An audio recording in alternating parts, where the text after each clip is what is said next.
فتح مکہ یہ واقعہ اس وقت کا ہے جب نبی کریم صلی اللہ علیہ وسلم نے مکہ کو بغیر خون بہائے فتح فرمایا۔ یہ وہی مکہ تھا جہاں آپ صلی اللہ علیہ وسلم پر ظلم کیے گئے، جہاں آپ کو پتھروں سے زخمی کیا گیا اور جہاں سے آپ کو اپنے وطن سے نکال دیا گیا تھا۔ لیکن آج آپ صلی اللہ علیہ وسلم ایک فاتح کے طور پر واپس لوٹے، مگر دل میں انتقام نہیں بلکہ رحمت تھی۔ مکہ کی فتح جب حضور صلی اللہ علیہ وسلم 10,000 صحابہ کے لشکر کے ساتھ مکہ میں داخل ہوئے، پورا شہر خاموش تھا، ہر چہرے پر خوف اور حیرت کے آثار تھے۔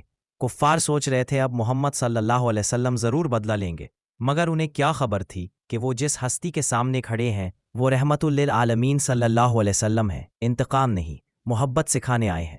آپ صلی اللہ علیہ وسلم خانہ کعبہ میں تشریف لے گئے، وہی خانہ کعبہ جس میں 360 بت رکھے گئے تھے۔ آپ صلی اللہ علیہ وسلم نے اپنی چھڑی سے بتوں کو گراتے ہوئے فرمایا، حق آ گیا اور باطل مٹ گیا، یقیناً باطل مٹنے والا ہے۔ پورا خانہ کعبہ توحید کی روشنی سے جب جو آپ صلی اللہ علیہ وسلم کو تنگ کرتے تھے، جو آپ کے راستے میں کانٹے بچھاتے تھے، جو آپ کو جلاوطن کرنے پر فخر کرتے تھے، آج شرمندہ ہو کر آپ کے سامنے کھڑے تھے۔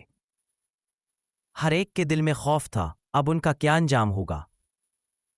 تب نبی کریم صلی اللہ علیہ وسلم نے فرمایا، آج تم پر کوئی الزام نہیں، جاؤ تم سب آزاد ہو۔ سب کے آنسو بہنے لگے، دل پگھل گئے، اور وہ سب جنہوں نے کل تک دشمنی کی تھی آج حضور صلی اللہ علیہ وسلم کے قدموں میں جھک کر ایمان لے آئے۔